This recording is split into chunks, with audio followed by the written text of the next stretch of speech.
bien, pero muy buenas noches para todos y para todas, esperando que este domingo haya sido placentero en cada una de sus casas. Mi nombre es David Bonilla Macías, soy psicólogo y director del segundo Congreso Internacional de Psicología Online y hoy acompañándolos en esta presentación de nuestro segundo día de formación académica. Me gustaría saber quiénes nos están acompañando en este momento en redes sociales, que nos den un saludito por ahí en este momento, desde dónde nos están viendo, qué están haciendo hoy domingo, todos los académicos que se están conectando. Recuerden que toda esta información debemos llevarla a la mayor cantidad de personas posible, mayor cantidad de profesionales que se puedan conectar con todos nosotros durante estos 21 días, ya hoy 20 días a partir de hoy. Bueno, primero pues hablando un poco de los agradecimientos que tenemos de todas las personas que han hecho posible que este congreso se dé, a la Universidad del Bosque, quien ha sido el partner académico y quien se ha unido con nosotros en ese esfuerzo académico de llevar información basada en la evidencia, basada en esos estudios que hoy, motivo de la pandemia, se están dando en toda parte del mundo. A la Asociación Colombiana de Facultades de Psicología, gracias por acompañarnos en este espacio, al octavo foro de guías de intervención y desarrollo tecnológico en salud mental y enfermedades crónicas, la unidad de educación continuada de la Facultad de Psicología de la Universidad del Bosque. Agradecerles por acompañarnos en este espacio, a Conexiones Consultorías, que han sido los que han podido llevar este congreso adelante. Por aquí nos están saludando, buenas noches, desde Manizales, desde Chía, desde Bogotá, desde la Asociación Colombiana de Psicólogos Aeronáuticos también, que se unieron en esta causa. Y ustedes han visto en las cortinillas todos los aliados que tenemos, la Fundación Universitaria de la Área Andina, la Universidad de San Buenaventura, el colectivo de psicólogas, en fin, una cantidad de empresas que han hecho que este ejercicio sea posible para que todos ustedes puedan acceder a este conocimiento de manera gratuita. Así que, en lo posible, compartan esta información con la mayor cantidad de personas. Agradecemos a la Universidad ISEP de México, a la Asociación Colombiana de Patología Oral, a la Asociación Colombiana de Psicólogos Aeronáuticos, al colectivo Aquí y Ahora, a la Sociedad para el Avance de la Psicoterapia Basada en el Sentido, a la Corporación Nuevos Rumbos, a Bolsas Comerciales y Papelería, ICIOS Pino Comunicaciones, Veraca Digital. Gracias por hacer que este congreso sea una realidad. Hoy una de esas conferencias, ayer tuvimos nuestra apertura y nos abrieron un campo interesante desde la psicología organizacional, desde la psicología clínica, y nos empezaron a hablar de esas evidencias, de esas intervenciones basadas en la evidencia, y nos hablaron de investigación científica. Y hoy tenemos una investigación de esas que ayer el doctor Jorge nos decía en en la segunda conferencia del día, era de esas investigaciones complejas, robustas, que no muchos investigadores quieren hacer. Hoy está con nosotros un amigo de la Casa de Conexiones Consultorías, quien se encarga también de acompañarnos en todos los procesos de investigación de nuestra compañía. Alex Reyes, buenas noches, ¿cómo estás? Bienvenido a este espacio. Hola David, buenas noches. ¿Cómo Gracias está? por estar aquí, gracias por acompañarnos. Alex Reyes es psicólogo, entrenador, preparador físico, especialista en entrenamiento deportivo y magíster en actividad física y salud. Y hoy tiene una conferencia que voy a leer en este momento el nombre de la conferencia de Alex y ya vamos a tener el chance de hablar un poco con él. Efectos del ejercicio físico en personas con enfermedad de Parkinson. Un metaanálisis de ensayos clínicos aleatorizados. En la escala de las investigaciones, este es el nivel más complejo de investigación. Así que, bueno, Alex, agradecerte. Sabemos que hace un tiempo estabas haciendo la investigación de revisar los efectos que tenía el ejercicio en la enfermedad de Alzheimer y ahora llegas con el ejercicio y el Parkinson. ¿Cuál es el interés, Alex, de trabajar en estas enfermedades desde el ejercicio, desde la actividad física? Sí, David, como usted lo mencionaba, hace un tiempo hicimos una investigación en donde hicimos un ensayo clínico con yoga, ¿sí? La variable independiente fue yoga y trabajamos con pacientes con Alzheimer. Fue una experiencia bastante interesante trabajar con estos pacientes. Es una enfermedad muy compleja, como ya lo veíamos en el conversatorio previo al Congreso.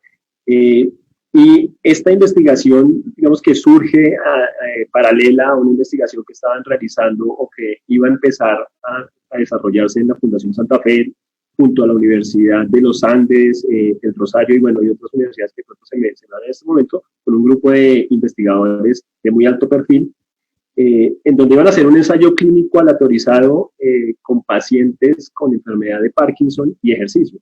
Entonces, digamos que terminó conectándose una cosa con otra, además que tenía acceso a esa investigación, a los investigadores, que muchos de ellos son amigos míos, y estuve muy cerca de esa investigación y eso reforzó, digamos, el interés por hacer este metaanálisis.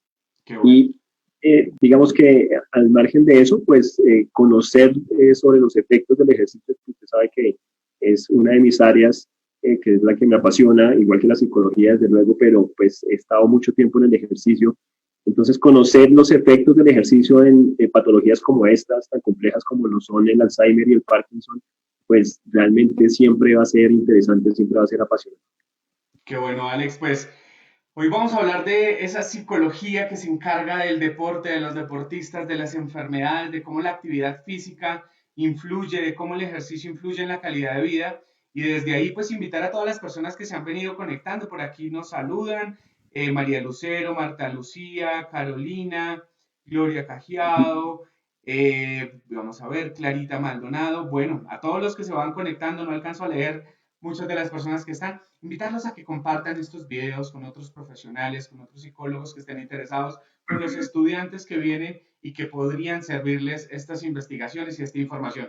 Alex, pues gracias por estar con nosotros y vamos a ver cuáles son los efectos del ejercicio físico en personas con enfermedades de Parkinson. Así que bienvenido. Gracias, David. Y bueno, pues yo feliz de participar de nuevo en esta segunda versión del Congreso. Gracias por invitarme de nuevo.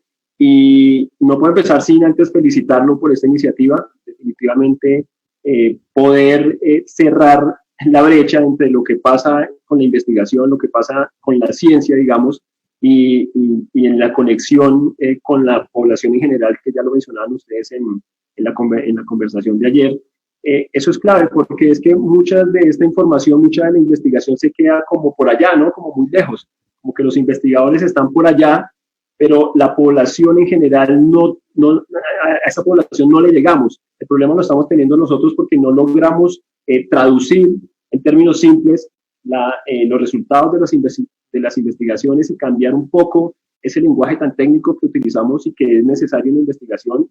Definitivamente es así, pero que necesitamos hacer una traducción para poder acercarnos a la población en general y que esa información llegue y sea utilizada, porque si no, pues vamos a tener un montón de investigaciones como está pasando, mucho conocimiento científico que realmente es muy valioso, pero que se está quedando allá archivado en los cajones, en los anaqueles de las bibliotecas, allá se ve muy bien, pero no estamos llegándole a la población en general y creo que es un error y debemos hacer algo, y estas iniciativas como la del Congreso que usted desarrolla, David, pues definitivamente empiezan a cerrar esa brecha, así que felicitaciones por eso y de nuevo gracias por haberme invitado.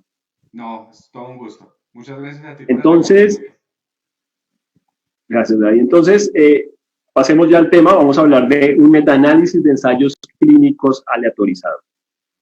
Y para empezar a hablar del tema, pues tengo que empezar a dar una contextualización de las dos grandes variables, de los dos grandes temas de este metaanálisis, que son el ejercicio y la enfermedad de Parkinson. No voy a profundizar mucho, pues porque de Parkinson se podría hablar todo lo que ustedes quieran, hay mucha información, hay libros completos de enfermedad de Parkinson, obviamente es una enfermedad muy compleja, que está dentro del grupo de las enfermedades neurodegenerativas. ¿Sí?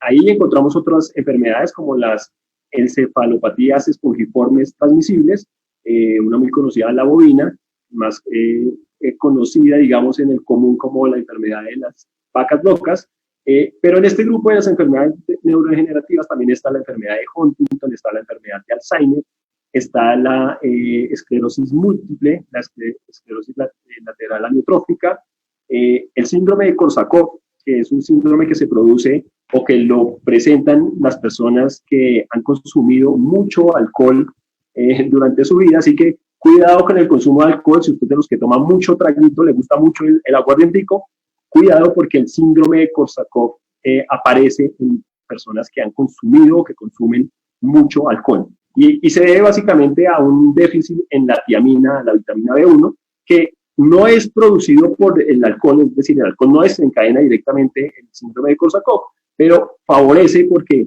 cuando uno toma grandes cantidades de alcohol, lo que sucede es que ese alcohol, el alcohol no permite que se sintetice la vitamina, ¿sí? La tiamina, y ahí es donde viene el déficit. Así que mucho cuidado con eso. Y en este grupo están todas estas enfermedades, todas las que se clasifican como neurodegenerativas. La enfermedad de Parkinson aparece en el segundo puesto de frecuencia, ¿sí? Después de Alzheimer. Y la diferencia en porcentajes es la siguiente. La enfermedad de Parkinson afecta a el 10% de las personas mayores de 60 años y hasta el 50% de las personas mayores de 85 años. O sea, la cifra es bastante alta. Si vemos qué pasa con Parkinson, el Parkinson solo afecta al 1% de las personas mayores de 60 años. Entonces, ahí está la diferencia porque Alzheimer está en primer puesto y Parkinson aparece en el segundo puesto. Aquí les voy a mostrar en esta imagen, ustedes van a ver digamos una foto del ensayo que publicó el doctor James Parkinson en 1817, en donde hace una descripción de esos síntomas que él empezó a observar en algunos pacientes y que básicamente aquí da un marco general ya de qué es lo que pasaba con esta enfermedad, que previo a esta publicación desde luego no había nada, no habían antecedentes, y él lo que hizo fue ser un muy buen observador para ver que esos pacientes compartían esta sintomatología. Si ustedes lo ven acá en la imagen de la derecha, pueden ver lo que él describe. Él la denominó en ese momento shaking palsy, que creo que una buena traducción de eso sería como parálisis temblorosa. Y aquí me voy a detener en estos síntomas que él menciona, una propensión a doblar el tronco hacia adelante. El paciente con Parkinson tiende a doblar el tronco hacia adelante y además de eso tiende a pasar de caminar a correr, un paso de ir caminando a correr. Y más adelante en un video vamos a ver, digamos, cómo se ve eso que les estoy mencionando acá y que el doctor Parkinson detalló muy bien en su ensayo. Años después, digamos que la medicina más moderna tuvo mucha más información acerca de esta patología y por hacerle un reconocimiento desde luego al doctor Parkinson, quien fue el primero en dar nombrar esta patología, pues entonces es renombrado como enfermedad de Parkinson. Pero ¿qué es lo que pasa entonces con la enfermedad de Parkinson? ¿Cuál es el problema? Básicamente es que se dañan las neuronas dopaminérgicas y hay un daño en las neuronas dopaminérgicas. Pero, ¿qué causa ese daño y en dónde y en qué parte? Es lo que voy a presentarles a continuación. Como les digo, no voy a profundizar mucho, pero básicamente esas neuronas se dañan en estas estructuras que ustedes ven ahí resaltadas en verde, en el núcleo caudado, en el putamen, en el globo pálido, en el núcleo subtalámico y en la sustancia nigra. Ahí empieza a haber un daño de esas neuronas que generan toda esa sintomatología que veíamos ahorita y que les voy a mencionar más adelante como complemento a lo que ya se sabe acerca de esta enfermedad. Acá unas imágenes de tomografía por emisión de positrones para que ustedes vean solo, digamos que sin entrar a analizar muy profundamente, para que ustedes vean cómo en un paciente que no tiene Parkinson a la izquierda y el paciente que tiene Parkinson a la derecha en la imagen de arriba, cómo si hay un deterioro, cómo empieza a verse una disminución de esas estructuras que les mostraba en la diapositiva anterior, y en las de abajo, lo mismo. A la izquierda ustedes van a ver el paciente control, o el que no tiene Parkinson, y los estadios medidos con la escala de Honig-Jack, un estadio 1 y luego un estadio 4, como el deterioro es absolutamente marcado, ¿sí? No necesita hacer uno mucho más análisis, sino ver las diferencias en las imágenes para entender cómo empieza a haber un daño de las estructuras y de estas neuronas dopaminérgicas en el paciente con Parkinson. Acá Lo mismo, otras imágenes, ustedes pueden ver arriba el paciente que aquí denomina como saludable y abajo las imágenes del paciente con Parkinson. Es muy marcado el deterioro, se puede ver el cambio, ustedes ven, hay una reducción importante en esas estructuras. Pero, ¿qué causa entonces la enfermedad de Parkinson? ¿Qué la desencadena? ¿Sí? Y hay unas explicaciones que, digamos, han cobrado mucha fuerza y que la literatura, digamos, ha aportado mucho para poder entender qué es lo que pasa. Y digamos que se pueden dividir en tres. ¿Sí? Hay unos daños que pueden ser genéticos, ¿sí? Unas causas que pueden ser genéticas, unas causas que pueden ser por alteraciones metabólicas, y luego una última categoría que termina siendo por factores externos, por toxinas externas. Voy a tratar de mencionar algunas, digamos, muy general, porque hay mucha información acerca de esto, pero digamos, en cuanto a lo genético, se sabe que hay un daño en el cromosoma 4 y en el cromosoma 6, en unos genes que están en esos cromosomas y que favorecen, ¿sí? Ayudan para que se empiece a desencadenar, digamos, toda la alteración en las neuronas dopaminérgicas y en esas estructuras. Entonces, cuando la mutación se presenta en el gen 4, estamos hablando de que hay un daño en la proteína alfa-sinucleica. Y cuando hablamos de que la mutación es en el cromosoma 6, perdón, entonces hablamos de que la alteración, que el daño se presenta en un gen que se llama Parkin. ¿Y cuál es la función del Parkin, de ese gen, con esta proteína alfa-sinucleica? Lo que hace el gen es que etiqueta las proteínas anómalas, las etiqueta con ubiquitina, de forma tal que el proteosoma las pueda sintetizar. Entonces, si la mutación aparece en el cromosoma 4, en ese gen que altera la alfa-sinucleica, lo que sucede es que esa proteína no se deja etiquetar. Entonces, el gen Parkin la va a etiquetar con ubiquitina, pero como tiene la mutación, la proteína viene con esa mutación, entonces no se deja etiquetar y se empieza a acumular. Pero cuando la alteración es del gen, entonces el gen defectuoso no logra etiquetarlo. La proteína está bien, pero el gen es el que no logra etiquetar. Y si no se etiqueta con la ubiquitina, el proteosoma no la puede identificar, no la puede degradar en aminoácidos, y estas proteínas desnaturalizadas, como también se conocen, entonces empiezan a acumularse en las terminaciones presinápticas de las neuronas dopaminérgicas, y ahí es donde empieza a generarse el daño. Eso, digamos, en términos generales, es la explicación desde la parte genética. Hay más información, pero yo acá les estoy presentando lo que creo que es más relevante. Luego, entonces, pasamos a alteraciones bioquímicas, ¿sí? ¿Cuál sería la explicación desde la bioquímica? Y aquí aparece algo muy importante, y es el estrés oxidativo, que parece ser juega un papel determinante, no únicamente en la enfermedad de Parkinson, sino además en otras enfermedades como lo son el Alzheimer, cirrosis, y etcétera, un sinnúmero de enfermedades que han sido asociadas al estrés oxidativo. Si ustedes buscan literatura, van a encontrar que hay todo lo que ustedes quieran asociado al estrés oxidativo. Pero, ¿qué es el estrés oxidativo? ¿Qué es lo que pasa ahí? ¿Qué son los procesos de oxidación? Los procesos de oxidación se presentan todo el tiempo y son fundamentales para obtener energía en las células. Así que todo el tiempo el cuerpo, en las células, está pasando estos procesos oxidativos, ¿sí? El problema no es tanto el proceso, sino el exceso de oxidación. Entonces, todo proceso oxidativo está acompañado de un proceso de reducción. En los procesos oxidativos hay una pérdida de electrones, hay una ganancia de oxígenos, y en los procesos de reducción pasa lo contrario. Pero cuando empieza a haber un exceso de oxidación, ahí es donde hablamos de estrés oxidativo. Y el estrés oxidativo está acompañado de algo que sí creo que todos conocemos o han escuchado en algún momento, y son los radicales libres.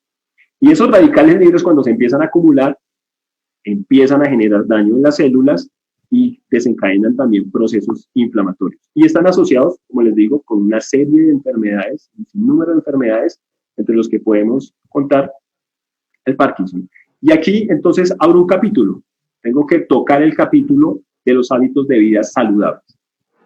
porque cuando hablamos de radicales libres, de estrés oxidativo o de redox, como también se conoce en la literatura y lo van a encontrar mucho, tenemos que pensar entonces en cómo nos alimentamos, en qué es lo que consumimos, cuáles son nuestros hábitos de vida. Y aquí hay que resaltar 4 cosas cuando se habla de hábitos de vida saludables. Tenemos que pensar en hacer ejercicio, que es uno de nuestro otro tema en este metaanálisis. Tenemos que pensar en hacer actividad, en alimentarnos de forma saludable, tener una alimentación balanceada, consumir alcohol de forma moderada y por último, no consumir tabaco, no fumar. ¿Sí? Se habla de tabaco porque es cualquier sustancia que contenga tabaco, ¿sí? Y no solo el cigarrillo contiene tabaco. Entonces, no consumir tabaco. Bueno, ahí estamos abriendo el capítulo, como les digo, de hábitos de vida saludables, y cuando hablamos de estrés oxidativo tenemos que pensar en consumir antioxidantes. Y eso también lo hemos escuchado muchas veces. La dieta mediterránea, ¿no? Hay que consumir antioxidantes. ¿Para qué? Para que combatan los radicales libres, para que peleen contra los radicales libres y no generen tanto daño. Y entonces ahí, ¿qué hay que hacer? ¿O qué recomendaciones hemos escuchado? Tómese una copa de vino que tiene antioxidantes y favorece, pero una, ¿no? No se tome la botella. Se toma la botella, nos vamos entonces moviendo hacia la zona de síndrome de Korsakoff. No queremos eso. Entonces, tómese una copa de vino que tiene estos flavanoles, estas sustancias que terminan funcionando como antioxidantes y favorecen para que haya una disminución de los radicales libres. Consuma chocolate amargo, esa es la otra, ¿no? El chocolate amargo también tiene flavanoles y también funciona como antioxidante. Pero no se coma la barra de chocolate, ¿no? No la coma toda porque pues es que eso ya es demasiado. Y tiene que ser chocolate amargo, ¿no? La chocolatina Milky Way no, porque eso es puro azúcar, pura manteca. Tiene que ser chocolate amargo, eso quiere decir que esté por encima del 70% de cacao, ¿sí? De ahí para arriba, entre 70 y 75 todavía sabe bien, si ya se pasan los otros porcentajes es un poco fuerte, pero la idea es que consuma algo de chocolate amargo, entre 10 y 15 gramos al día sería perfecto, y eso va a favorecer mucho también como antioxidante para los radicales libres. El aceite de oliva, desde luego, también funciona muy bien, y etcétera, tener una alimentación saludable. Y aquí entonces también cobra relevancia la actividad física. ¿Y por qué la actividad física? ¿Y por qué el ejercicio? Y ya más adelante les voy a explicar la diferencia entre un término y el otro. Porque cuando usted hace ejercicio, cuando usted hace actividad física, resulta que fortalece los sistemas endógenos antioxidantes. Pero solo cuando lo hace de forma frecuente, cuando usted sigue, unas sesiones continuas, cuando usted lo hace a unas intensidades específicas, cuando usted mantiene un programa a largo plazo. Ahí empieza a fortalecer esos sistemas antioxidantes endógenos. Si lo hace, por ejemplo, como le pasa a muchas personas que hacen una vez a la semana y salen y hacen ejercicio el fin de semana, ahí el efecto es diferente. Porque recuerden lo que les decía con el estrés oxidativo y los procesos oxidativos. Son necesarios para la producción de energía. Resulta que si usted lo hace una sola vez a la semana, ¿sí? Usted no da tiempo, usted no permite que haya ningún tipo de adaptación. Nada, porque la sesión que usted hizo un día, se desvanece ese efecto en los siguientes días. Entonces usted toda la semana está sedentario y resulta que el fin de semana se le ocurre que quiere ir a hacer ejercicio. Y entonces va y hace 20 kilómetros en bicicleta. Ahí lo único que está incrementando es la oxidación, ¿sí? La producción de radicales libres. ¿Cuál es la diferencia cuando usted lo hace continuo? Es decir, cuando tiene un programa de ejercicio, que usted entrena un día, descansa el otro, luego entrena otra vez, y la típica secuencia de un día de entrenamiento, un día de descanso funciona perfectamente. Usted ahí lo que está permitiendo es que el cuerpo genere ciertas adaptaciones, ¿sí? Cuando esas adaptaciones se presentan, pues favorece lo que les estaba mencionando relacionado con los sistemas endógenos. Pero tiene que ser así. Si usted lo hace una vez a la semana, el efecto es otro, además de la exposición a la que usted se arriesga cuando hace actividad física una vez a la semana sin tener una condición física previa, sin seguir ningún programa, porque usted está generando unas cargas muy altas que finalmente le puede generar algún tipo de lesión muscular. Pero además de eso, entonces piensen lo de los radicales libres. Y ahí entonces ya metimos alimentación y ejercicio. Ya vimos genética, ya vimos bioquímica y entonces ahora voy a pasar a mencionar muy rápidamente qué pasa con los agentes externos, con las toxinas. Pues también se ha encontrado que algunos agentes tóxicos externos, exógenos, como por ejemplo insecticidas, pueden desencadenar, son causantes de la enfermedad de Parkinson. Entonces, hay que tener cuidado, hay algunos que están identificados, pero también la literatura reporta que pueden haber muchos más que ni siquiera hemos identificado y que también pueden desencadenar la enfermedad. ¿Sí? Hay mucho todavía por averiguar y por conocer con relación a estas enfermedades. Entonces, genética, cambios, alteraciones metabólicas y desde luego agentes tóxicos externos que pueden desencadenar la enfermedad. ¿Cuáles son? ¿Es uno? ¿Son todos? No se sabe. Lo que sabemos es lo que sucede, lo que sabemos es los efectos que produce y cuál es la sintomatología en esta enfermedad. Así que, hablando de la sintomatología, pues se han dividido en dos grupos, los motores y los no motores, y con unas comorbilidades que son las que ustedes ven ahí. Cuando hablamos de motores, pues tenemos que hablar, o digamos en general tenemos que hablar de tres, digamos, síntomas cardinales. Son la rigidez, la bradiquinesia y uno que todos conocen y que todos hemos asociado con la enfermedad de Parkinson, que es el temblor, ¿no? Entonces, a la mente siempre nos llega el temblor cuando hablamos de Parkinson, ¿no? De personas que siempre están con temblor en las manos, o que hay ese movimiento, ¿sí? Descontrolado, las extremidades, y es lo que se ha asociado, digamos, de manera general en la imaginación de las personas, que pues no necesariamente en la imaginación, lo que pasa es que lo planteo así porque hay pacientes con Parkinson que no necesariamente tienen temblor, ¿sí? Eso hay que aclarar. Y el Parkinson no está catalogado entre las enfermedades hipercinéticas. Uno diría, eso es de un temblor muy marcado, debería estar ahí. No, está dentro de las hipocinéticas, precisamente por lo que les estaba mencionando. Pero además de eso, aparecen otros síntomas, como son las alteraciones del sueño, la fatiga crónica, apatía, ¿sí? Alteraciones cognitivas, depresión, ansiedad, que obviamente todas estas, todos estos síntomas, toda esta constelación de síntomas que alteran la funcionalidad y desde luego la calidad de vida del paciente, pues obviamente generan un deterioro muy marcado en las actividades del día a día, en la interacción del paciente con su entorno. Y además de eso, entonces, tenemos que sumar las comorbilidades que ustedes ven acá: fractura de cadera, trauma cráneoencefálico y trauma en la columna. La pregunta es, ¿por qué aparecen esas comorbilidades? El adulto mayor, ¿sí? En general el adulto mayor, aquí no estoy hablando con Parkinson, sino adulto mayor, siempre tiende a caerse, ¿sí? Hay un riesgo altísimo de que el adulto mayor se caiga. Es uno de los problemas que tenemos, digamos, con esa población. Una de las grandes preocupaciones, si lo pensamos en términos de salud, con esta población es que tienden a caerse, el riesgo de caída es muy alto.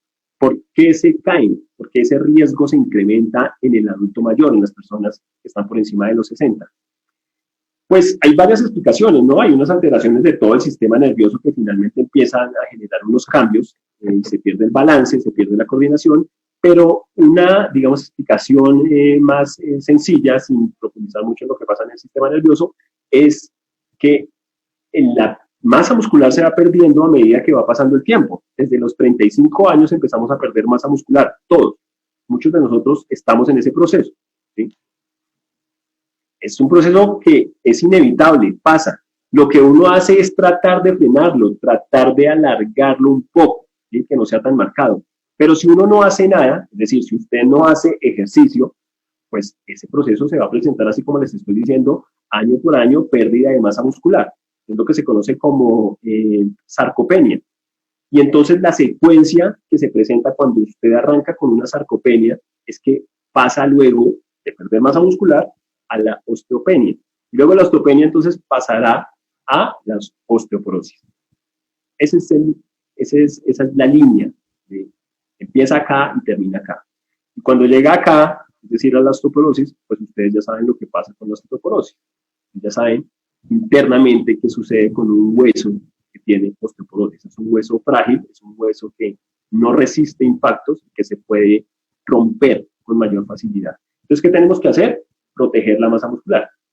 Pero lo que sucede con el adulto mayor es que lo más seguro, o lo que uno ve, es que no hicieron actividad física, no hicieron ejercicio, se perdió mucho la masa muscular y obviamente cuando están en esas edades, por encima de los 60 años, no hay buena masa muscular y si usted no tiene buena masa muscular, pues obviamente no tiene ni fuerza ni resistencia. Y la fuerza, el músculo es fundamental para usted mantener la postura, para mantener las actividades de la vida diaria. Cosas tan simples como pararse de la cama, como pararse de la silla, ¿sí? Si usted no tiene buena musculatura no puede hacerlo. Los músculos son los que nos mantienen en pie, los músculos son los que nos mantienen erguidos y que nos permiten caminar, correr y simplemente estar de pie. Si no tuviéramos buena musculatura, es decir, si no tuviéramos músculos, estaríamos pegados al piso. ¿Por qué? Pues por el efecto de la fuerza de gravedad que nos lleva siempre hacia abajo. Lo que pasa es que la musculatura pelea contra esa fuerza de gravedad y podemos mantenernos y no lo notamos, ¿sí? Podemos estar de pie y no pasa nada, no lo sentimos. Pero realmente si no tuviéramos músculos estaríamos pegados al piso, así, planos contra el piso. Entonces, acompañado de esa pérdida de masa muscular, hay una pérdida también de la flexibilidad y de los rangos de movilidad. Entonces, el paciente, el adulto mayor, tiene unos rangos de movilidad muy limitados. ¿Esto cómo afecta? Pues que usted tiene poca fuerza y tiene malos o tiene unos rangos de movilidad mínimos. Entonces, piense en un paciente con esas condiciones, con esas características que les estoy mencionando, ¿qué le pasa si se tropieza? Cuando el paciente se tropieza, no tiene buena fuerza muscular, ¿sí? No hay musculatura, porque usted con la musculatura contrae y digamos que frena esa inercia que lo está llevando hacia el piso. O sea, si eso me pasa a mí, si yo de repente me tropiezo, yo activo la musculatura y freno un poco, ¿sí? Si eso no es suficiente, yo tengo un buen rango de movilidad, entonces yo puedo dar una zancada larga y lo más probable es que no me caiga. Yo hago esto, mando el pie adelante y me estabilizo. Pero el adulto mayor no puede hacer eso porque su rango de movilidad es mínimo. Entonces, cuando quiere dar la zancada es tan corta que finalmente no sirve de nada, se va a caer. Y piensen que tiene osteoporosis o que tiene una alta probabilidad de tener osteoporosis. Entonces, al irse hacia adelante, al tropezarse y al darse la secuencia que les estoy dando, pues se va para el piso y normalmente la caída del adulto mayor termina con una fractura. Ahí es donde está el problema. Eso adulto mayor, ahora pasemos a adulto mayor con Parkinson. Miren la sintomatología que les mencioné. Acuérdense lo que les mostré en la diapositiva del ensayo del doctor Parkinson, ¿no? Tienden a doblar el tronco hacia adelante y además de eso tienden a pasar de un movimiento de caminar a correr, ¿sí? Un paso de ir caminando a correr y ahora lo vamos a ver con el video donde se ve con mayor claridad. El paciente con Parkinson sufre de algo que se conoce como marcha magnética, y es decir que básicamente no pueden levantar los pies. Ustedes ven y se denomina marcha magnética porque es así, como que están pegados al piso. Entonces los pasos son muy cortos, como arrastrando los pies. Tienden a doblar el tronco, es decir, el centro de gravedad se mueve hacia adelante, ¿sí? Pero los pies están pegados al piso, y como tienden a doblar el tronco, y obviamente el centro de gravedad se desplaza hacia adelante con relación a la base, pues obviamente la posibilidad de que se caiga es mucho más alta, ¿sí? De que logre reaccionar para frenar esa caída, pues es básicamente imposible, casi siempre terminan en el piso. Pero, ¿cómo así que se caen y trauma craneoencefálico? O sea, eso es que usted hizo así, está acá y cayó de cabeza. Claro, porque recuerden que les mencionaba que también dentro de la sintomatología hay algo que se llama bradiquinesia o asinesia, que también se presenta, que es la incapacidad de desencadenar un movimiento de reacción, o los movimientos son muy lentos, son muy pausados. Es decir, en términos simples es como que no tienen buena capacidad de reacción. Entonces, volvemos al ejemplo de que si yo me estoy cayendo y veo que logro agarrarme de algo, Pues yo saco la mano y me agarro, y ahí prevengo la caída. El paciente con Parkinson no puede hacer eso. El paciente con Parkinson simplemente quiere reaccionar, pero no puede, y por eso no saca las manos, no tiene la capacidad para poner las manos contra el piso, que pues es mejor fracturarse las manos o los brazos que tener un trauma craneoencefálico, pero no logra hacerlo, y por eso la comorbilidad y lo que estoy presentando acá con el trauma craneoencefálico. Entonces, riesgo de caída complica todo, porque no solo en el paciente con Parkinson, sino en el paciente que es adulto mayor, porque generalmente termina con una fractura. Fracturas que se complican mucho, fracturas que no son fáciles de sanar, la recuperación es muy lenta, muy larga, y generalmente se complica. Las personas que tienen familiares que ya son adultos mayores van a entender mucho más. Seguramente se han dado cuenta que en algún momento su abuelo, su abuela, no sé qué, o de alguien conocido que es mayor, se ha caído y termina con una fractura. Esto, digamos, en términos muy generales de lo que son los síntomas y las comorbilidades. Y aquí entonces tengo que abrir el capítulo del ejercicio, pero no voy a profundizar mucho acá, solo quiero dejar claro las diferencias entre estos tres términos. Y sí, creo que estoy como muy colgado con el tiempo, pero es que el tema es bastante extenso y todavía no he pasado a hablarles del metaanálisis. Yo les dije que era largo, pero ustedes no me hicieron caso. Entonces, aquí, actividad física, ejercicio y deporte. ¿Sí? Solo quiero aclarar estos términos porque se utilizan de forma indiscriminada, pero no son iguales. ¿Sí? Parece que puedan, la gente los usa, como les digo, de forma indiscriminada, pero son diferentes. Actividad física, ¿qué es? Actividad física es todo movimiento corporal en donde se incrementa el gasto calórico por encima del estado de reposo o del basal. ¿Sí? Y hay una activación fisiológica.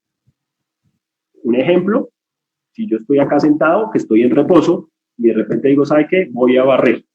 Cojo la escoba y empiezo a barrer. ¿Eso es actividad física? Sí, eso es actividad física. ¿Por qué? Porque yo pasé de una actividad de reposo, que es estar sentado, a empezar a hacer un movimiento que me genera un gasto calórico por encima del basal y que me genera una activación fisiológica. Cuando hablo de activación fisiológica, ¿a qué me refiero? Pues hablo que hay un aumento de la frecuencia cardíaca, un aumento de la sudoración, de la temperatura, de la respuesta galvánica, etcétera, un montón más. Eso es actividad física. Ejercicio, entonces, ¿qué sería? ¿El ejercicio incluye lo que les acabo de mencionar? Sí, claro. Pero cuando hablamos de ejercicio, entonces ya estoy hablando de algo más estructurado. Hablamos de unas variables que uno empieza a controlar, como lo son frecuencia, duración, intensidad, el tipo de ejercicio. Y el mejor ejemplo del ejercicio es cuando usted va al gimnasio. Usted está hablando de que usted hace ejercicio. ¿Por qué? Porque usted controla esas variables que le estoy diciendo, o al menos las tiene en cuenta. ¿Sí? Me voy a subir a la trotadora a correr a 6.0 kilómetros por hora durante 30 minutos y voy a estar en una frecuencia cardíaca entre 130 y 150 pulsaciones por minuto. Y está controlando esas variables. Y eso lo voy a hacer 3 veces por semana. Ejercicio. ¿Qué pasa con el deporte? ¿Incluye todo lo anterior? Sí, pero es más complejo. Ahí pasamos al otro nivel. Cuando hablamos de deporte, estamos hablando de que el objetivo del deporte siempre va a ser competir. Ir a competencias, punto. Y al deportista le sacamos el máximo de rendimiento. Eso no se busca ni en la actividad física ni en el ejercicio. En el deporte usted le saca el máximo al deportista, lo lleva al 100%, al 100% del rendimiento. Por eso es que los deportistas casi siempre se lesionan. No porque uno quiera lesionarlos, sino porque nos está llevando al límite. Lo vimos en el partido de Colombia, que Arias se lesionó el pie, vieron como se luxa la articulación, sale el pie para un costado. Nos estamos llevando siempre al límite, esas cosas pasan, no hay deportista en el mundo que no se haya lesionado. ¿Listo? Entonces, la diferencia en esos tres términos, porque recuerden que vamos a hablar de ejercicio físico y era importante que ustedes lo tuvieran claro. Entonces, efectos del ejercicio físico en el cerebro, aquí los están viendo, aumento de la plasticidad sináptica, neurogénesis que ya sabemos que se presenta. Al lado derecho, entonces, hay un aumento de estos factores neurotróficos, como lo son el factor neurotrófico derivado del cerebro, el factor de crecimiento insulínico, el derivado de la glía. No me voy a detener ahí. Se reducen las placas beta amiloides en la enfermedad de Alzheimer. Recuerden que estoy hablando de efectos de ejercicio en general en el cerebro. y se reduce el riesgo de padecer Parkinson, Huntington y Alzheimer. Y aquí ya vemos los efectos del ejercicio en la enfermedad de Parkinson. Hay una mejoría en la velocidad de la marcha, la flexibilidad, el balance y la movilidad, desde luego una mejoría en la calidad de vida y en las actividades de la vida diaria, y se reduce el riesgo de caídas, que como lo ven es un tema que siempre va a ser recurrente, siempre va a aparecer en estos pacientes. Y desde luego se minimiza un poco los síntomas de depresión, ansiedad y apatía. Acá no voy a parar porque no tenemos tiempo, estos son unos ensayos clínicos. Me voy a detener acá porque esta investigación me parece que es muy relevante y que vale la pena hacer una pausa para dar una explicación, así sea muy general, de lo que encontraron estos investigadores, de lo que encontró el doctor Jay Alberts en Cleveland Clinic, y empiezan a hablar de un constructo que es bien interesante, que es el ejercicio forzado en bicicleta. Y ellos plantean que el ejercicio forzado es ese tipo de movimientos en donde la velocidad está incrementada mecánicamente por encima, digamos, de la preferencia del paciente. ¿Eso qué quiere decir? Eso suena un poco enredado ese constructo. Se nos va a poner en términos simples. Es como cuando usted no quería ir al médico, al odontólogo, pensemos.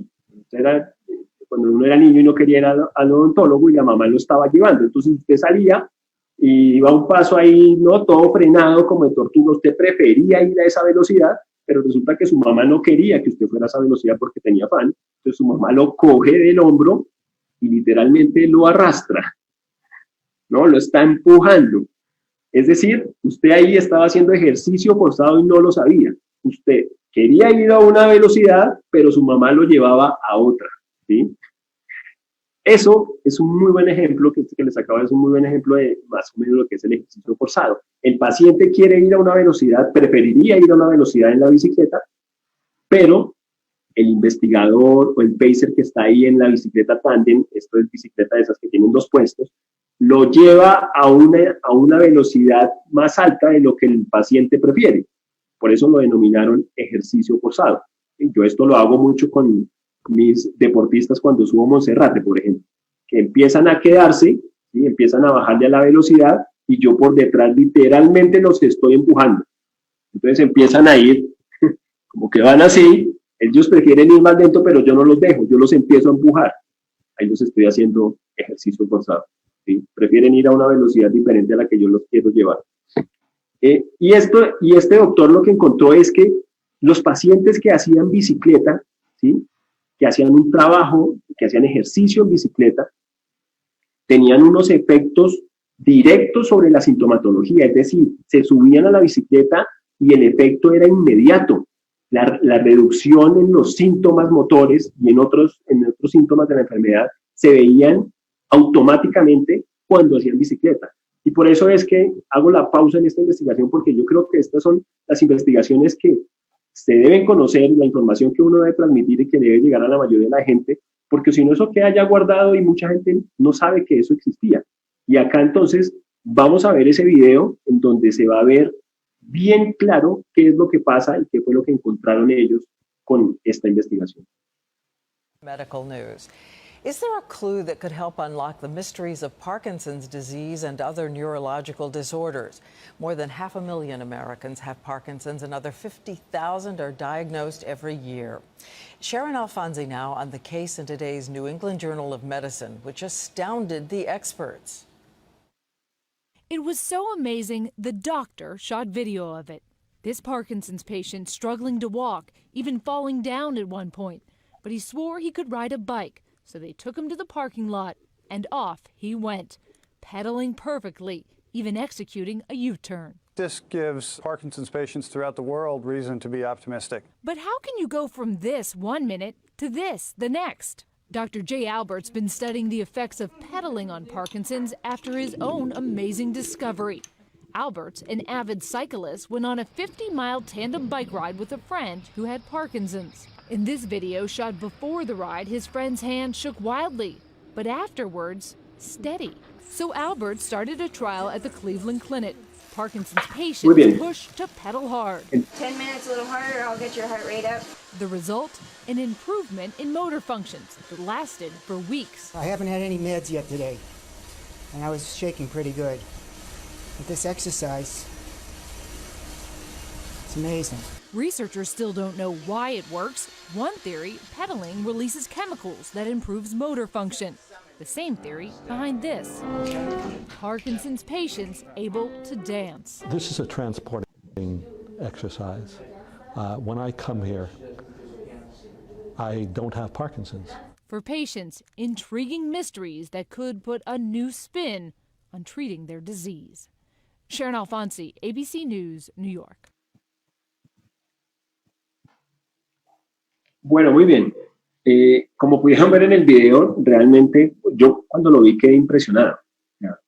Realmente el efecto que produce la bicicleta en la sintomatología de estos pacientes es, podría decir uno, lo podría catalogar como mágico. O sea, es que ustedes vieron el paciente, la disfuncionalidad que tenía, vieron ahí en el video cuando él está con la enfermera lo de la marcha magnética y cómo cuando arranca caminando pasa como a ese paso de correr y finalmente termina en el piso porque el tronco se está inclinando hacia adelante y los pies no van al paso que va el tronco, ¿sí? van quedándose, el centro de gravedad se mueve hacia adelante, el paciente va directamente hacia el piso.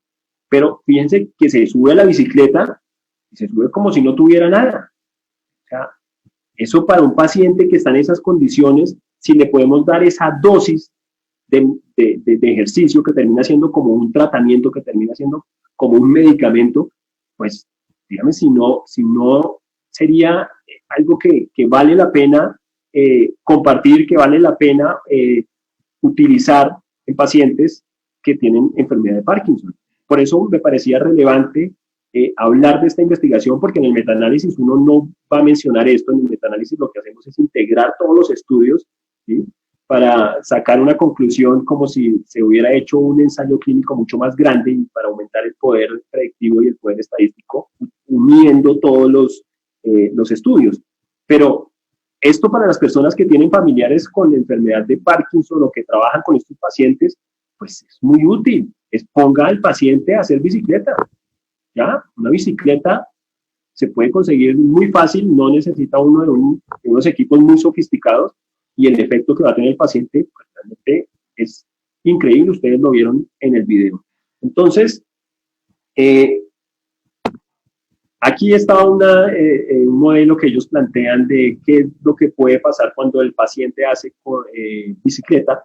No voy a detenerme acá porque no tenemos tiempo, estoy de hecho muy corto de tiempo, muy colgado, pero básicamente en términos generales lo que ellos dicen es que la retroalimentación que se presenta en los usos musculares en el aparato de Golgi es diferente cuando usted pedalea que cuando usted camina.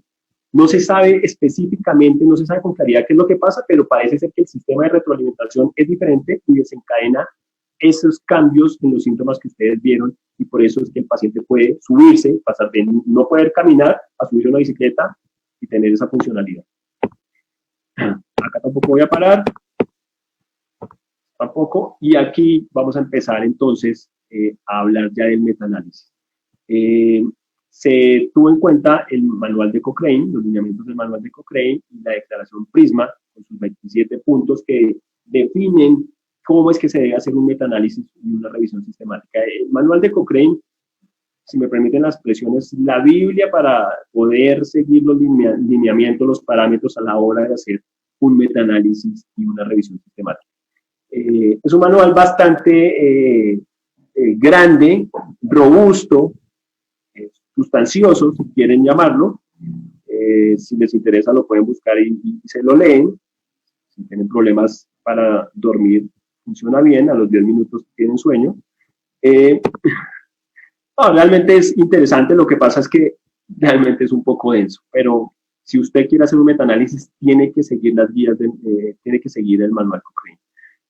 El método, entonces, utilizamos la declaración PRISMA como se lo mencionaba en la diapositiva anterior. Estas fueron las bases de datos consultadas, los términos de búsqueda son los que ustedes están viendo ahí, y además se consultaron las listas de referencias, es decir, revisamos las referencias de los artículos para ver qué más encontrábamos. La evaluación del riesgo de sesgo se hizo con la escala de Pedro, que evalúa la validez interna y la información estadística, y se tuvieron en cuenta los ensayos clínicos aleatorizados que tuvieron puntuación igual o mayor a 5, clasificándolos como con bajo riesgo de sesgo. En los criterios de selección, pues utilizó el acrónimo PICO, que está en inglés, y básicamente hace referencia a los participantes, las intervenciones, las comparaciones y las medidas de resultado. Aquí entonces tuvimos las investigaciones, los tipos de investigación fueron ensayos clínicos aleatorizados, y una pregunta que puede aparecer es ¿por qué ensayos clínicos aleatorizados? Bueno, lo veíamos ayer en la presentación de las investigaciones y la jerarquía en las investigaciones. Los ensayos clínicos y especialmente los aleatorizados son los que tienen mayor control, digamos, del sesgo, son los más precisos, son como los que tienen mayor rigor en cuanto a las metodologías, y la aleatorización creo que es la palabra clave acá, porque la aleatorización es la única forma de reducir, de prevenir las diferencias sistemáticas entre las características basales de los sujetos que participan en los diferentes grupos de investigación, ¿sí? Tanto en términos de variables conocidas como desconocidas. ¿Eso qué quiere decir? Que la aleatorización balancea los grupos, ¿sí? Es decir, el sesgo se anula, se reduce, al menos mucho, porque con la aleatorización se balancean los dos grupos. Pacientes con enfermedad de Parkinson, ejercicio físico en estas 3 modalidades que ustedes están viendo ahí, y las medidas de resultado que fueron clasificadas como primarias, secundarias, ustedes las están viendo ahí en el centro, y en los extremos pueden ver los test que utilizaron para medir estas variables. No me voy a detener acá tampoco. Acá viene la cosa, digamos, aquí empieza a ponerse un poco más denso esto, la cosa más aburrida, pero bueno, hay que mencionarlo, cómo se hizo la extracción de datos. Se hace una base de datos en donde uno coge artículo por artículo y empieza a sacar toda esa información que ustedes están viendo ahí, como por ejemplo en los participantes, entonces, tamaño de la muestra, edad, sexo, estadio de la enfermedad, años de diagnóstico, todo eso se tiene que consignar en una base de datos y por eso se llama extracción de datos. Tomamos los artículos y sacamos toda esa información. Análisis de datos. Este análisis de datos, pues esa información que se extrajo se le pasa a un autor independiente, le entrega la información y no se mete con el análisis estadístico, el análisis de los datos, ese tratamiento de los datos precisamente para reducir el sesgo. Entonces, aquí está todo lo que se hizo, no me voy a detener acá. Después, si están interesados en conocer el informe completo, la investigación completa, con mucho gusto me escriben y yo les paso todo.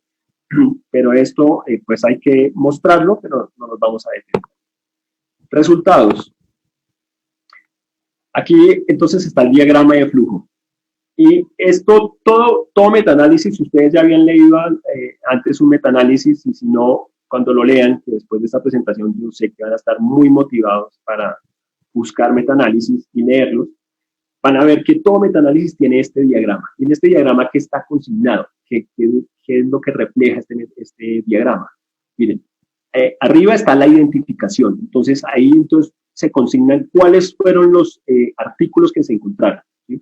¿Cuántos encontramos en la primera búsqueda? Aparecieron 692.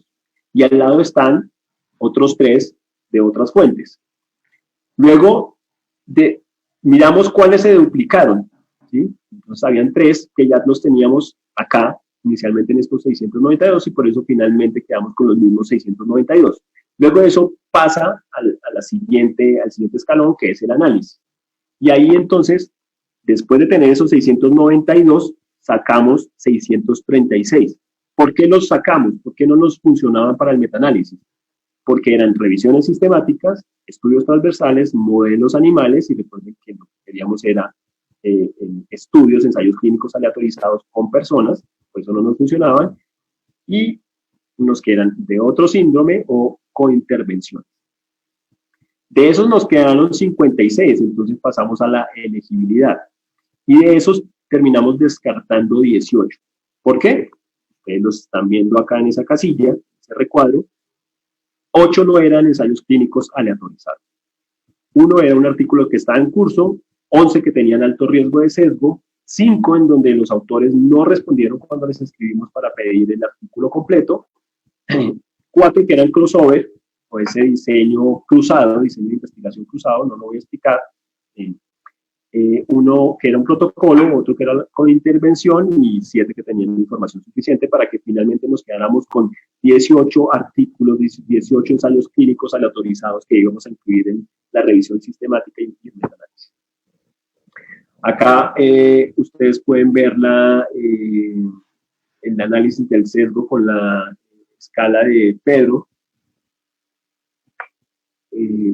Y aquí básicamente lo que hacemos con esto es ver el nivel de sesgo que tienen los estudios con unos ítems que están ahí definidos, que los ven en la parte de arriba. Entonces, si tienen asignación aleatoria, entonces uno pone sí tiene, sí tiene, sí tiene. Todos esos artículos uno tiene que coger artículo por artículo, leérselo detalladamente e identificar cada uno de estos ítems, ¿sí? Para poder puntuar y ver dónde está, ¿sí?, la puntuación que da, si tiene mucho sesgo o no tiene sesgo. Entonces, ahí ustedes ven arriba cuáles son los ítems y, por ejemplo, pues solo para mencionar algo específico, ustedes ven, por ejemplo, acá en cegamiento de los participantes, el cuarto. Ustedes van a ver que en cegamiento de participantes, ninguno cumplió con cegamiento de participantes. Y al lado que está el siguiente, que es cegamiento de terapeutas, tampoco. ¿Por qué ninguno cumple con cegamiento? O sea, ¿por qué ninguno es ciego o doble ciego? O triple ciego. Bueno, algunos sí, pero acá no, porque no cumple con el doble ciego. Pero algunas investigaciones, algunos ensayos clínicos llegan a ser triple ciego, pues porque estamos hablando de intervenciones con ejercicio. Es muy difícil que usted logre dejar al paciente en la intervención ciego, es decir, que no sepa qué es lo que le está dando, porque usted le está haciendo ejercicio. Entonces usted lo pone a montar en bicicleta, pues ya se dio cuenta que es bicicleta, que es ejercicio. No hay forma de que no sepa. Y no hay forma de que el terapeuta no sepa que es bicicleta, pues porque el terapeuta lo está montando en la bicicleta. Él sabe que ese es el tratamiento. Por eso ustedes ven que ninguno cumple con ciego o doble ciego. Listo. Cierro acá. El riesgo de sesgo de publicación, ya visto en un gráfico, con el plot. No me voy a detener acá. Aquí ya les presento entonces, digamos que los resultados más relevantes. Fueron muchos más, pero como les digo, esto tocó condensarlo porque era mucha información y como pueden ver ya me pasé del tiempo y eso que lo tengo resumido. Aquí vemos las estimaciones del efecto en cuanto al ejercicio en general en estas medidas de resultado, ¿sí? Entonces ustedes pueden ver acá que hubo diferencias significativas en casi todas, excepto en la calidad de vida. Estos gráficos, que son los gráficos de bosque, siempre los van a ver en los metaanálisis. Tampoco los incluí todos, incluí solo unos cuantos para que ustedes los vieran y tuvieran claro por qué esto siempre va a aparecer en los metaanálisis. Se conocen como gráficos de bosque, supuestamente porque se parecen a un bosque. No sé si se parezca, utilicen la imaginación, pero así se llaman. Ahí ustedes lo que encuentran son las investigaciones, los intervalos de confianza, las diferencias de las medias. Esos recuadros grises entonces lo que muestran es el peso del estudio, que generalmente está correlacionado con una muestra más grande y a mayor muestra pues mayor peso. Aquí estoy mostrando el de ejercicio de equilibrio, ejercicio y la prueba de caminar de 10 minutos, de 6 minutos, y paso entonces ya a, digamos que el gran resultado de este metaanálisis, que es el efecto estimado ya por subgrupos, hablando de ejercicio aeróbico.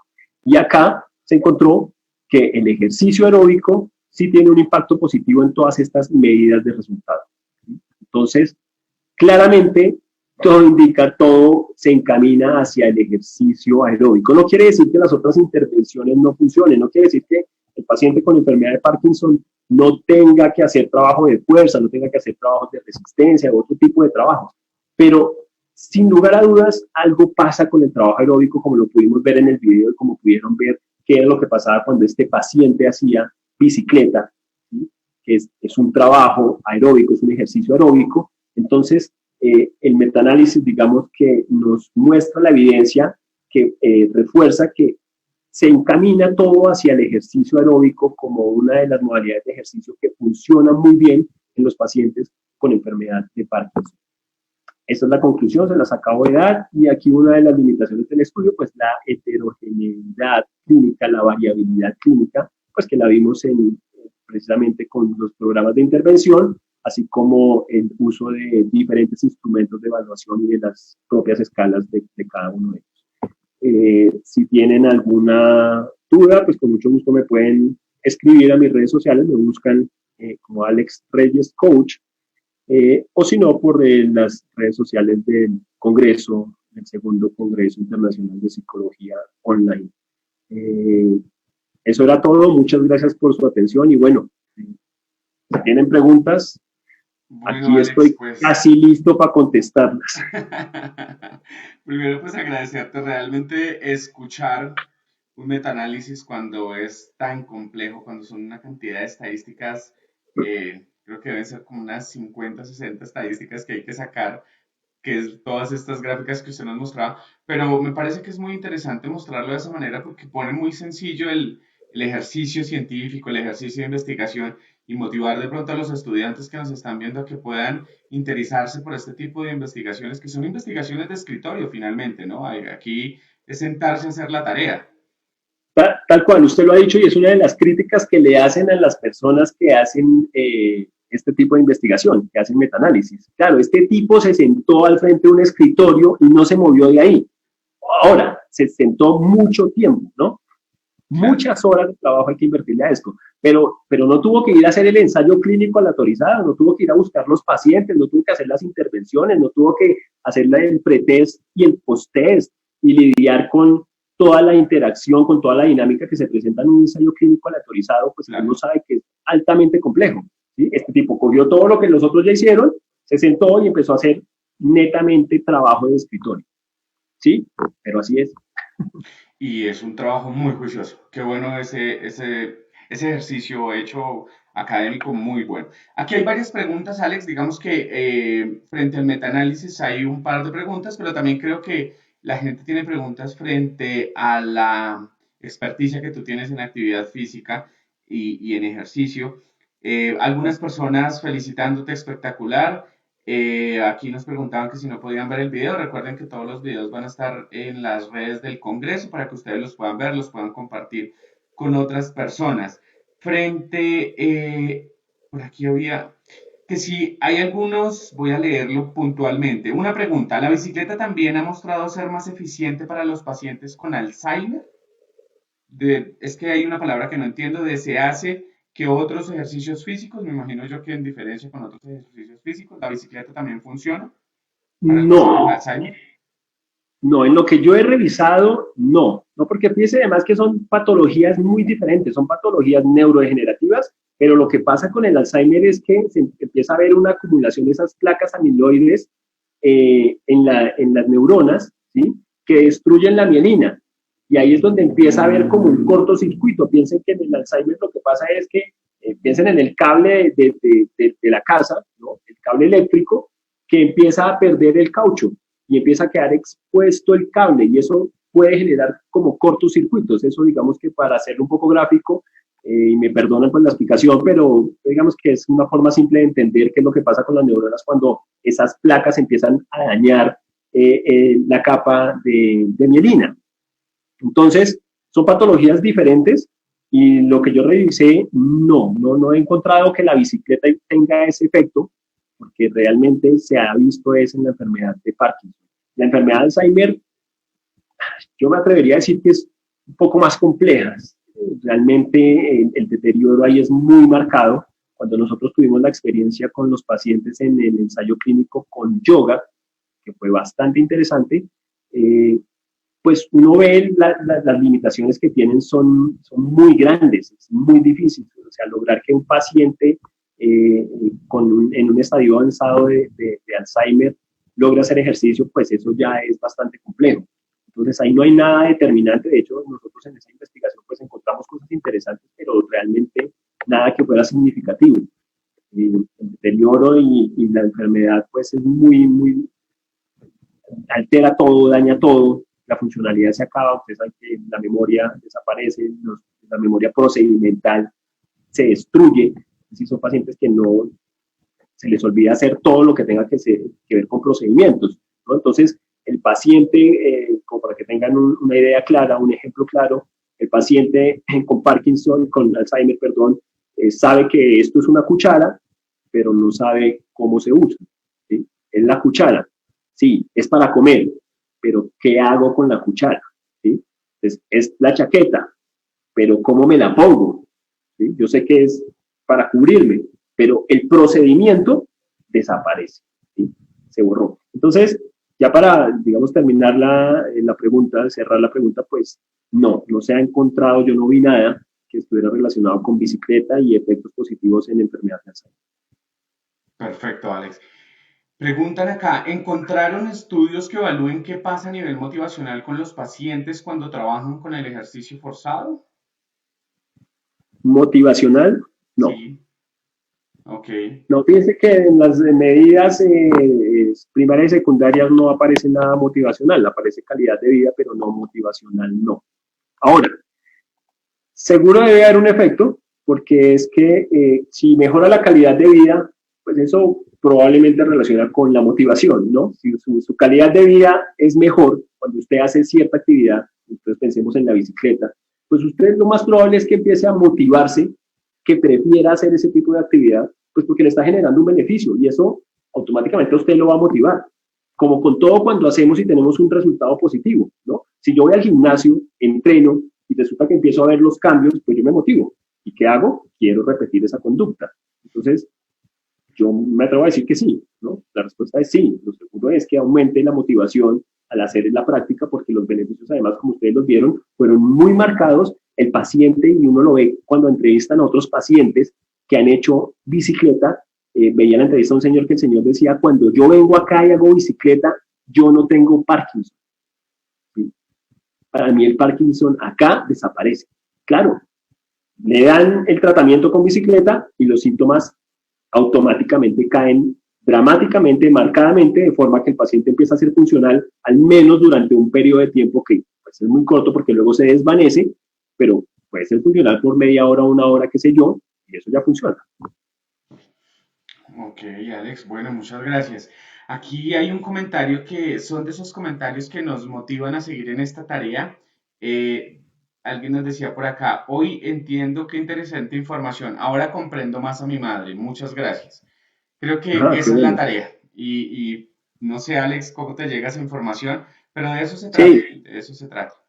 eso es lo que queremos y por eso en la introducción hablaba de eso, David, y bueno, no quiero ser repetitivo, pero pues es que realmente eso es lo que queremos, lo que se está buscando, iniciativas como la que usted está promoviendo con el Congreso es precisamente eso, es que lleguemos a la población en general que no tiene, digamos, el interés específico por este tipo de investigaciones, pero que le lleguemos con un lenguaje que logre ser digerible, ¿sí? Que logren decir, bueno, sí, yo después de ver esa conferencia, después de ver esa presentación, entendí que esto sirve para tal cosa, que ya tiene una información que está traducida y que la pueden utilizar.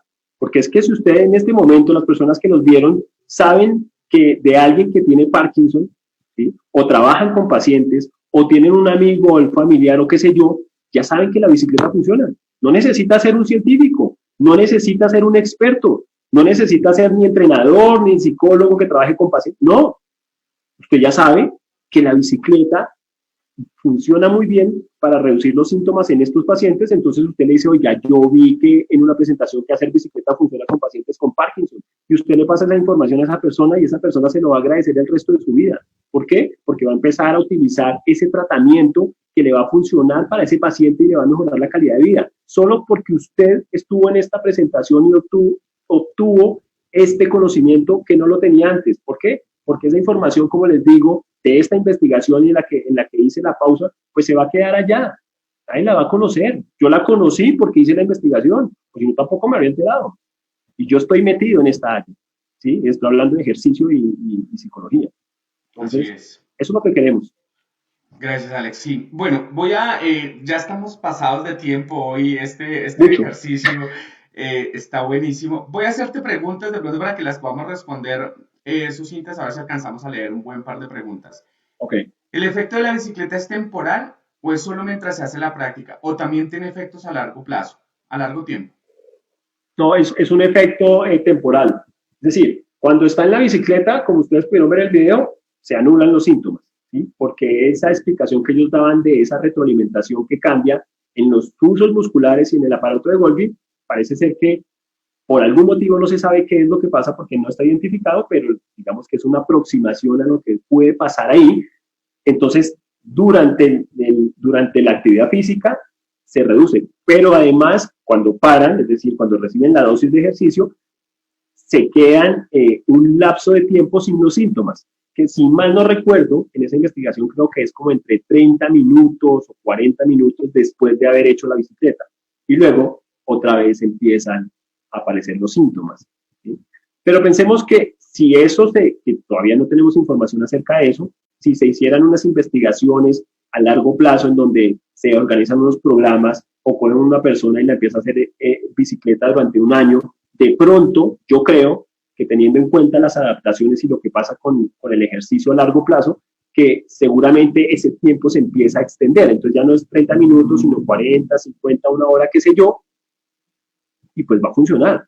¿Sí? Porque si usted piensa que un paciente pierde toda su funcionalidad por los síntomas de la enfermedad y resulta que con la bicicleta, que usted lo pone a hacer 10, 15 o 20 minutos, tiene una hora, ¿sí? Tiene una ventana de una hora en donde se anulan los síntomas, pues buenísimo, buenísimo. Y a la hora le damos otra dosis, como si estuviera tomando un medicamento. Le va a funcionar bastante bien, ¿sí? Entonces, la respuesta es, se desvanece, funciona después de que termina la práctica, la actividad, pero luego se desvanece y otra vez aparecen los síntomas. Perfecto. Voy a hacerte esta pregunta, no sé si tengas el conocimiento. ¿Existe alguna relación entre el consumo de cannabis y el Alzheimer? Y el Alzheimer. Buena pregunta. No sé. Hay Sí, que no es sé, que pero alguien ya me hablando, menciona. sí, habría que verlo. Ustedes saben pues que ahorita hay tanta información, hay tantos estudios, día a día aparecen miles de publicaciones, miles de investigaciones, entonces habría que ver, no sé, la verdad no sé. Pero ya que mencionan eso, algo que me pareció curioso en esta revisión sistemática y revisando todos esos artículos que ustedes vieron, porque todos esos que están ahí, los que se descartaron todos en el diagrama, todos esos toca revisarlos. Y encontré que la nicotina podía ser un factor protector en el Parkinson. Es una cosa paradójica, ¿no? Ahora, digo esto y olvídense de lo que acabo de decir. Porque entonces el que fuma va a decir, sí, entonces ya yo fumo. No, pero me pareció bastante interesante que uno siempre piensa que el cigarrillo, que la nicotina siempre es mala, pero parece ser que hay como que en algunos estudios vi reportes que decían que podía ser como un factor protector, pero eso no tiene evidencia sólida, era solo algo que lo recordé porque me pareció bien particular, precisamente porque es nicotina. De acuerdo. Bueno, aquí pues felicitan el ejercicio investigativo. La práctica de la bicicleta es una prescripción bastante saludable. Gracias, excelente información. Voy a leer aquí rápidamente. Muy buen aporte, tremenda información para tener en cuenta. Preguntan, si no sabe manejar bicicleta, ¿puede iniciar el paciente a practicarlo o debe tener el conocimiento previo, Alex? Yo creo que, piensen que en el video ustedes vieron un paciente que se monta una bicicleta, ¿sí? Pero seguro que ese señor tenía el conocimiento previo, había aprendido a montar en bicicleta, pero no tiene que ser una bicicleta pues, donde esté afuera para hacer bicicleta afuera. Es una bicicleta estática, claro. De hecho, revisando mucha información, he visto que ya hay muchos tratamientos en clínicas en donde nos ponen a hacer bicicleta estática. Es hacer bicicleta. ¿No más? La bicicleta estática funciona porque recuerden que lo que funciona acá es que cambia la retroalimentación cuando usted está haciendo la pedaleada, ¿sí? Es que el sistema de retroalimentación en el músculo cambia, se altera, diferente al de la marcha, diferente a caminar. Entonces, una persona que no sabe montar bicicleta se monta una bicicleta de spinning, no pasa nada. Lo hace, no se va a caer. Además, creo que está más seguro y es muy práctico.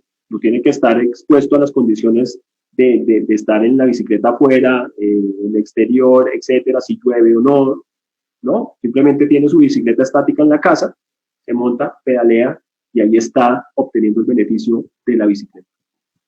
Bueno, aquí es Betancourt Sánchez nos dice muchísimas gracias. Esto es un abrebocas para los estudiantes, para que los estudiantes enfoquemos también nuestros estudios en la investigación. Algunas personas están en bicicleta estática, de acuerdo. Excelente esta información actualizada, nos apoyan los procesos. Bueno, espero haber leído la mayoría de las preguntas, creo que no se me escapó ninguna.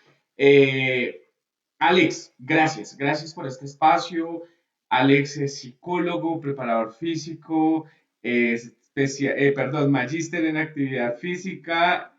Alex, pues definitivamente es un gusto escucharte, es un gusto haberte tenido en este espacio y bueno, hacer una invitación a que todas las personas sigan sigan la página del Congreso, a que estén pendientes de las conferencias que vamos a tener todos los días. Mañana, por ejemplo, los que no están de puente o los que vienen regresando de puente pueden venir viendo, escuchándolas y viendo las conferencias. Arrancamos a las 10 de la mañana, tenemos conferencia de 10 de la mañana, de 11 de la mañana, y en la tarde volvemos a tener conferencia a las 6 de la tarde y a las 7 de la noche. Así que pues están invitados. Alex, muchas gracias. Gracias por estar con nosotros.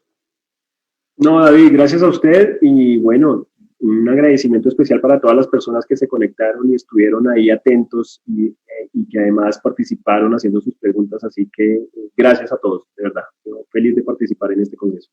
Alex, muchísimas gracias. A todas las personas, pues agradecerles. Nos vemos mañana a 10 de la mañana.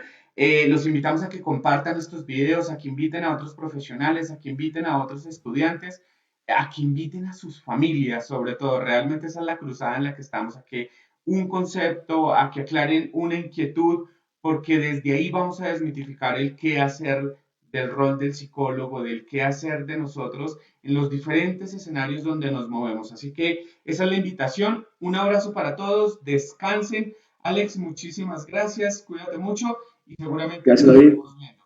Para la Universidad del Bosque es un gusto tenerlos a ustedes para Conexiones Consultorías, a todo el equipo que ha hecho posible que este congreso se esté dando. Gracias. Gracias por estar acompañando. Nos vemos mañana, 10 de la mañana. Un abrazo para todos. Feliz noche.